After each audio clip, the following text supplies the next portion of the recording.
Everyone, welcome to officer Bitiya. We discussing daily current affairs and analysis. तो शुरू करते हैं आज के डिस्कशन के साथ। देखते हैं आज 18 फरवरी के कौन से आर्टिकल्स इंपॉर्टेंट है। Let's begin with that article. The first article is about guidelines on EPR for plastic packaging.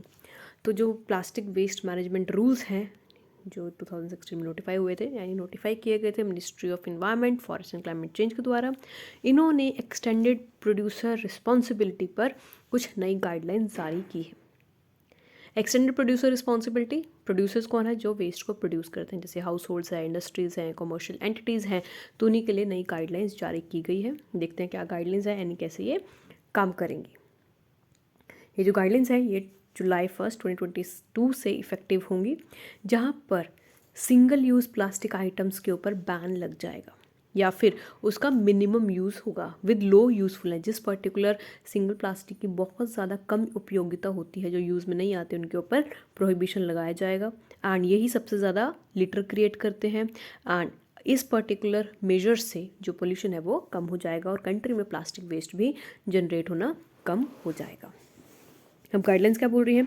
Guidelines बोल रही है एक फ्रेमवर्क बनाने की ताकि सर्कुलर इकोनॉमी बन सके, ताकि जो डेवलपमेंट है प्लास्टिक ऑल्टरनेटिव की, क्योंकि अब हम प्लास्टिक के ऊपर ही डिपेंडेंट है, तो अब हम प्लास्टिक को बैन कर रहे हैं, बंद कर रहे हैं, तो इट इज़ मस्ट कि हम कुछ और अल्टरनेटिव्स पर भी जाएं, कुछ और अल्टरनेटिव्स पर भी ध्यान दें एंड जो स्टेप्स हैं वो भी इस्टेब्लिश की जाए।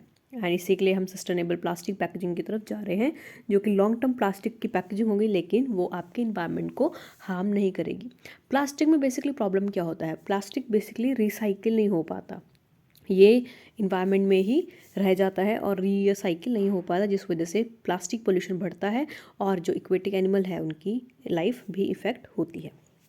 इसलिए जो नया प्लास्टिक मटेरियल है उसकी कंजम्पशन को लिमिट करना है पैकेजिंग के लिए, और जो स्टैंडर्ड है रिक्वायर वो भी कम हो जाए, ताकि रिजिड प्लास्टिक पैकेज मटेरियल को यहाँ पर हम कम से कम यूज़ कर सकें। जो गाइडलाइंस है वो प्लास्टिक वेस्ट मैनेजमेंट इंडस्ट्री को भी ग्रोथ को बूस्ट करेगा। ऑब्वियसली अब हम प्लास्टिक मैनेजमेंट की बात कर रहे हैं, तो इसकी जो इंडस्ट्री है उसमें भी ग्रोथ होगी और वो फॉर्मलाइज हो जाएगी। जो गाइडलाइंस है ये इनेबल करेगी cell purchase of surplus extended producer responsibility certificates भी दिए जाएंगे। मार्केट मैकेनिज्म बनाया जाएगा जो भी प्लास्टिक वेस्ट मैनेजमेंट करेगा फर्स्ट टाइम। इन्वायरमेंटल कंपनसेशन भी होगा कि जो भी पर्सन पोल्यूशन क्रिएट कर रहा है, प्लास्टिक पोल्यूशन पे कर रहा है, तो उसको उतना ही कंपनसेशन भी देना पड़ेगा। इंपोर्टर्स एंड ब्रांड ओनर्स भी होंगे, वो फेल हो चुके हैं एक्सटेंडेड प्रोड्यूसर रिस्पॉन्सिबिलिटी को मीट करने के लिए टारगेट्स के लिए, जिनका गोल है protecting and improving the environment and preventing, controlling and listening pollution. की हमारा मेन एम यही है कि हमें पोल्यूशन को कम करना है। और जो इन्वायरमेंटल कंपनसेशन है वो प्रोड्यूसर्स को एग्जम्प्ट नहीं करेंगे कि आप इंपोर्ट कर सकते हो या ब्रांड ओनर्स की अपनी रिस्पॉन्सिबिलिटी पर रहोगे, नहीं, उनके ऊपर पेनाल्टी यहाँ पर लगेगी। और अगर बाई चांस 1 साल का उन्होंने पे नहीं किया हुआ तो उनका जो कंपनसेशन है, जो उनकी पेनल्टी है, वो नेक्स्ट ईयर पर कैरी फॉरवर्ड हो जाएगी। और ये जो एक्सटेंडेड प्रोड्यूसर रिस्पॉन्सिबिलिटी है ये एक तरह से वेब प्लेटफॉर्म के थ्रू इम्प्लीमेंट किया जाएगा। जो ऑनलाइन पोर्टल होगा वो ऑर्गेनाइज करेगा, ट्रैक्स को मॉनिटर करेगा ईपीआर को, एंड जो कंप्लाइंस बर्डन है, ताकि कोई फाइल करनी है, ऑनलाइन रिटर्न करनी है, रजिस्टर करना है, वो भी सब ऑनलाइन ही किया जाएगा। इसके लिए verification and audit of firms भी किया जाएगा according to the EPR responsibilities. Government भी रिक्वेस्ट करेगी सेंट्रल पोल्यूशन कंट्रोल बोर्ड से कि एक तरह से सेंट्रलाइज्ड ऑनलाइन प्लेटफॉर्म मैकेनिज्म बनाए, ताकि registration and filing of yearly return यहाँ पर उन इंडस्ट्रीज़ की जा सके जो प्रोड्यूसर्स हैं, जो प्लास्टिक यूज़ करते हैं, इंपोर्टर्स हैं या फिर वो ब्रांड ऑनर्स हैं। So this is the type of guidelines that has been issued under this plastic management rules. Now, next is about green hydrogen and ammonia policy. तो इंडिया की new green hydrogen policy आई है, जो अब हम क्या काम कर रहे हैं, अब हमारा जो शिफ्ट है वो फॉसिल फ्यूल से रिन्यूएबल एनर्जी की तरफ जा रहा है। तो हाइड्रोजन पॉलिसी, जो हाइड्रोजन एनर्जी है वो भी इसी का पार्ट है। तो अब हमने जो हाइड्रोजन एनर्जी है उसको रिन्यूएबल सोर्स की तरह as a cheaper way of production of energy यहाँ पर कुछ नया वे ऑफ निकाला है। इसमें क्या है, एक तरह से 25 ईयर्स का फ़ी वेवर है इंटर स्टेट पावर ट्रांसमिशन के लिए। अगर आपके प्रोजेक्ट एक स्टेट से दूसरी स्टेट में हैं और पावर ट्रांसमिट करना है तो 25 साल का कॉन्ट्रैक्ट है, जिसमें कोई ट्रांसमिशन चार्जेस नहीं लगेंगे। एंड जो ये ट्रांसमिशन प्रोजेक्ट्स है ये भी जून 2025 तक कंप्लीट हो जाएंगे। जो लैंड होगी वो भी रिन्यूएबल एनर्जी पार्क्स में होगी, एंड मेगा मैन्युफैक्चरिंग जोन में होगी, ताकि लोकल इंडस्ट्रीज़ को भी हेल्प हो सके कि वो फॉसिल फ्यूल से दूर जाके रिन्यूएबल सोर्स ऑफ एनर्जी की तरफ शिफ्ट कर जाए। पॉलिसी का मेन एम यही होगा कि हमें ग्रीन एनर्जी को बूस्ट करना है एंड अमोनिया को करना है, ताकि जो ग्रीन पावर प्रोड्यूसर्स हैं वो अपनी सरप्लस रिन्यूएबल एनर्जी को स्टोर कर सके और फिर बाद में इलेक्ट्रिक उसको ट्रांसमिट कर सकते हैं। इसके लिए बंकर्स बनाए जाएंगे पोर्ट्स के अराउंड, ताकि ग्रीन अमोनिया को भी सेव किया जा सके, स्टोर किया जा सके, ताकि उसका एक्सपोर्ट हम कर सकें। अब ग्रीन एनर्जी की इंपॉर्टेंस देखते हैं इंडिया में। जो रेस है ग्रीन एनर्जी की वो बहुत ज़्यादा इंपॉर्टेंट है, क्योंकि जो रशिया और यूक्रेन क्राइसिस है उन्होंने एनर्जी प्राइसेस के बहुत ज़्यादा बढ़ गए हैं, इंडिया में भी बहुत ज़्यादा बढ़ गए हैं, जिसकी वजह से जो इंपोर्ट है 85% इंडिया को जो ऑयल इम्पोर्टेड है एंड 53% नेचुरल गैस है, वो भी यहाँ पर प्राइसेस उनके बढ़ते हुए हमें नज़र आ रहे हैं। क्योंकि वर्ल्ड में अगर कोई कॉन्फ्लिक्ट हो रहा है तो उसका डोमेस्टिक प्राइसेस पर इफेक्ट पड़ता ही है।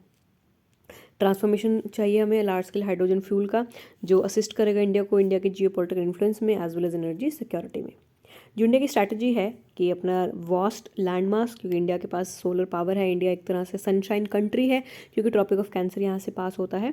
तो जो भी countries Tropic of Cancer and Tropic of Capricorn के बीच में होती हैं तो उसको हम सनशाइन कंट्रीज बोलते हैं। तो इंडिया सनशाइन कंट्री है, यहाँ पर बहुत ज़्यादा पोटेंशियल है सोलर एनर्जी की, but we don't have any equipment and infrastructure, जिसकी वजह से हम लैक कर रहे हैं। तो इसलिए हमें ज़रूरत है कि अपनी जो लैंड है, जियोग्राफिक फीचर है, उसका यूज़ करके ग्रीन एनर्जी को प्रोड्यूस किया जाए। तो गवर्नमेंट ने कुछ डोमेस्टिक पॉलिसीज़ भी लेकर आए हैं, न्यू एनर्जी फैसिलिटीज़ बनाने की बात किया है, ताकि जुलाई 2025 तक हम यहाँ पर अपनी ग्रीन एनर्जी क्रिएट कर सके, जो कि बहुत ज़्यादा कॉस्ट इफेक्टिव भी होगी। एंड ये जो अमोनिया है, ग्रीन अमोनिया, ये भी फर्टिलाइज़र की तरह ऑयल रिफाइनिंग या स्टील इंडस्ट्रीज़ में यूज़ हो सकता है। अब देखते हैं क्या क्या इंसेंटिव्स प्रोवाइड किए जाएंगे इस पॉलिसी के अंदर। एक सिंगल पोर्टल बनाया जाएगा गवर्नमेंट के द्वारा, जो कि सारे ग्रीन प्रोडक्शंस क्लियरेंसेस देखेगा। फैसिलिटीज़ होंगी ताकि एक्सेसिव एनर्जी प्रोडक्शन भी होगी, उसको भी स्टोर किया जाएगा डिस्कॉम्स के पास। 30 डेज़ तक का यहाँ पर टाइम पीरियड होगा जहाँ तक ये स्टोरेज की बात की जा रही है, एंड वहाँ से ही एनर्जी की यूज़ किया जाएगा रिक्वायरमेंट के अकॉर्डिंग। जो एनर्जी प्लांट्स हैं जो कि ग्रीन हाइड्रोजन अमोनिया कर रहे हैं, उनको ग्रिड को भी एक्सेस दिया जाएगा। जो पावर डिस्ट्रीब्यूशन इंडस्ट्रीज़ हैं उनको रिन्यूएबल एनर्जी से सप्लाई किया जाएगा ग्रीन हाइड्रोजन मैन्युफैक्चरर्स को, ताकि ये जो रेट है वो बहुत ज़्यादा कम हो जाएगा। उनकी सिर्फ व्हीलिंग कॉस्ट आएगी, कॉस्ट ऑफ प्रोक्योरमेंट आएगी, एंड कुछ मार्जिनल कॉस्ट आएगी जो स्टेट कमीशन डिफाइन करेगा। तो इससे कॉस्ट कम हो जाएगी और हमारी जो प्रोडक्शन है वो बढ़ जाएगी, और कंट्री की डिपेंडेंस फॉसिल फ्यूल पे भी कम हो जाएगी। So this is the main M of this particular policy.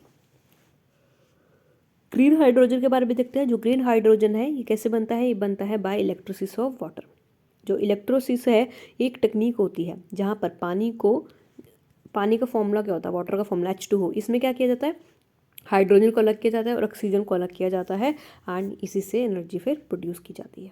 और ग्रीन अमोनिया क्या है? अमोनिया एक तरह से गैस है जो एग्रीकल्चर प्रोडक्शन में यूज़ होती है। एंड ये कैसे बनती है? ये भी हाइड्रोजन को यूज़ करके ही बनाई जाती है। सेम प्रोसेस है, हाइड्रोजन को अलग करके ऑक्सीजन से, एंड बाद में इसको नाइट्रोजन से मिक्स कर दिया जाता है, तब अमोनिया बन जाता है। So this is about green ammonia and green hydrogen. Next is about TN neutrino observatory. तो यहाँ पर तमिलनाडु में हमारी कब से कितने सालों से न्यूट्रिनो ऑब्जर्वेटरी बनने की बात कर रही है, जो बेसिकली न्यूट्रॉन्स को स्टडी करेगी।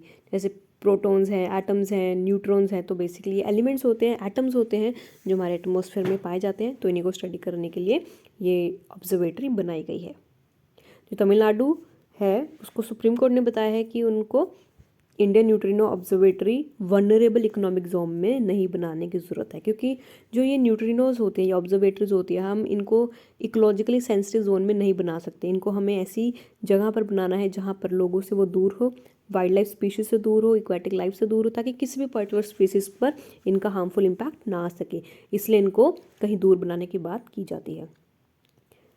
इसीलिए सुप्रीम कोर्ट ने भी यही बोला है कि यहाँ पर लोकल जो पॉपुलेशन है वो भी अपोज कर रहे हैं कि आपको वनरेबल जोन में नहीं बनाना है, जो कि वेस्टर्न घाट में बनाने की बात हो रही थी। तो इसी की वजह से ये पर्टिकुलर प्रोजेक्ट न्यूज़ में है।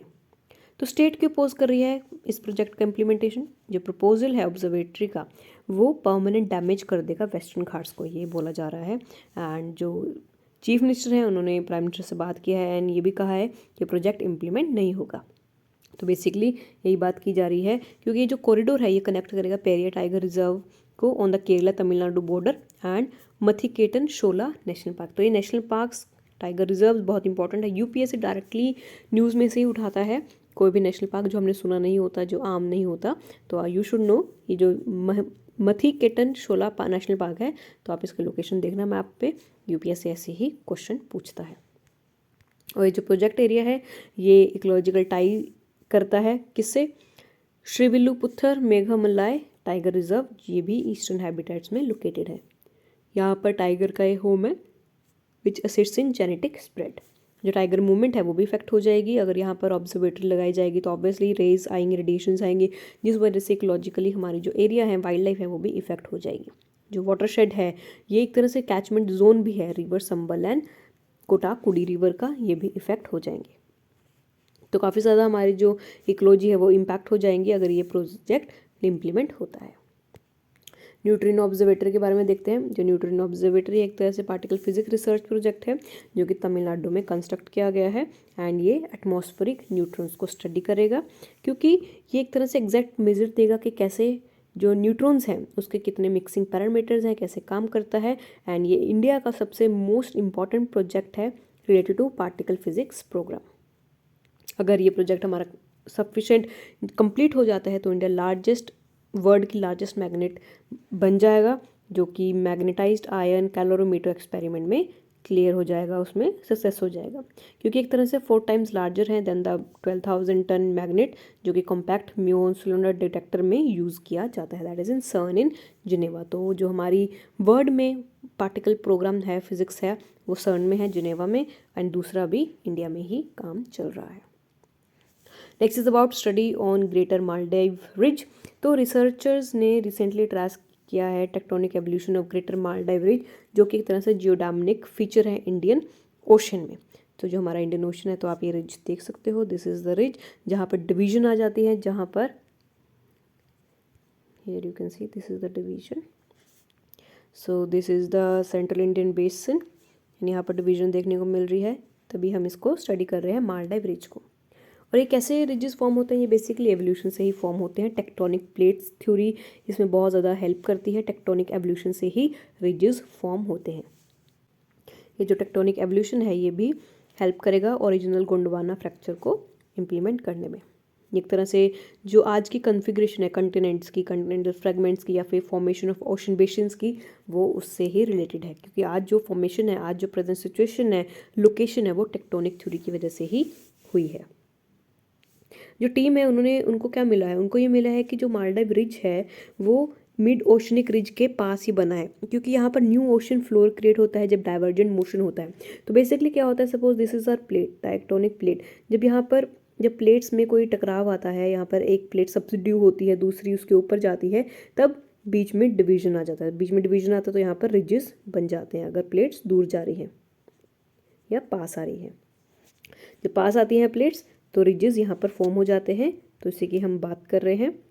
एंड इसकी वजह से जो डीप सी चैनल रीजन होती है वो भी वोल्केनिक नेचर में होती है, क्योंकि उनके नीचे भी प्लेटेड मटेरियल्स हैं जो कि हॉटस्पॉट वोल्केनिज्म से रिलेटेड है, क्योंकि ये जो प्लेट्स हैं इनके नीचे बहुत ज़्यादा हॉट मैग्मा है, तभी वोल्केनो भी यहाँ पर सबसे ज़्यादा पाए जाते हैं। जैसे आपने देखा होगा पैसिफिक रिंग ऑफ फायर है, वहाँ पर वो बहुत ज़्यादा टेक्टोनिकली सिस्मिक एक्टिव है, और वहीं पर सबसे ज़्यादा वोल्केनोज भी हैं। तो जो रिसर्चर्स हैं उन्होंने यही कहा है कि जो क्रॉस सेक्शन है अलोंग JMR, तो यहाँ पर हाई रेजोल्यूशन ग्रेविटी डाटा की तरफ से सैटेलाइट के यूज़ से ये पता लगाया गया है कि इंडियस का मिड ओशनिक रिज से ही कोई ना कोई रिलेशन है। जो 3 डायमेंशन पिक्चर है वो भी ली गई है, जैसे कि आपने देखा स्टार्टिंग में जो 3 डायमेंशन पिक्चर है, ताकि उसकी ग्रेटर मालदीव रिज के बारे में और उसके एडजॉइनिंग ओशन बेसिन्स के बारे में पता चले।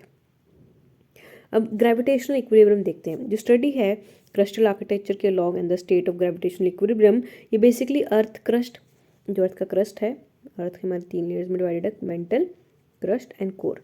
तो जो मेंटल है और जो क्रस्ट है of the GMR segment of larger Chagos Laccadive ridge system, उसमें पाया गया है कि जो मोहो है वो डीपर है across Maldives ridge segment and shallow है डीप सी चैनल रीजन के। तो कुछ कुछ एरियाज में शैलो है, कुछ कुछ एरिया में डीप है।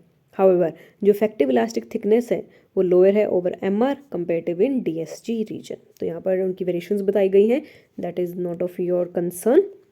बस आपको लोकेशन पता होनी चाहिए एंड पता होनी चाहिए कि रिज क्या होता है। मालदीव रिज ये एक तरह से वेस्टर्न ओशन में लोकेटेड है, साउथ वेस्ट ऑफ इंडिया में। एक तरह से एसिज्मिक है, दैट इज एसिज्मिक का मतलब ये एक्टिव नहीं है, यहाँ पर वॉल्केनो नहीं है एंड यहाँ पर अर्थक्वेक एक्टिविटीज़ भी बहुत कम होती हैं। इसी वजह से ये बहुत ज़्यादा इन्वेस्टिगेटेड एरिया भी रहा है। ये एक तरह से सबमरीन रिज है जो कि western shore of Hindustan peninsula to Arabian Indian ridge तक एक्सटेंड होता है। 3000 इसकी किलोमीटर है, 200 से 450 किलोमीटर इसकी विड्थ है एंड इसका जो एलिवेशन है दैट इज़ 2 से 5 किलोमीटर। जो पीक है रिजेस की वो भी पानी से अबव है एंड वो कोरल आइलैंड्स फॉर्म करती हैं। एंड कोरल आइलैंड्स क्या होता है, अटोल्स होते हैं, वो एक तरह से ऐसे होते हैं, you can just search on the internet. वो कोरल होते हैं जो पानी के अंदर होते हैं, और जब वो बाहर आ जाते हैं, जब आइलैंड फॉर्म कर लेते हैं तब उसको अटोल्स बोलते हैं। एंड ये कौन से अटोल्स हैं जो इंडियन ओशन में है, these are Maldive islands, Chagos archipelagos and Laccadive islands. तो these are the atolls that are formed due to this particular tectonically active region. So this is all about today's session। देखा आज हमने corals के बारे में, मालदीव्स के बारे में, एक बार हमने पहले भी कोरल्स के बारे में पढ़ा था जब हमने ग्रेट बैरियर रीफ की स्टडी की थी। So this is all about today's session. I hope you like it. If you have any doubt, do let us know in the comment section, and you can always write us to us at info@officerbitia.com. So thank you and all the best for your preparation.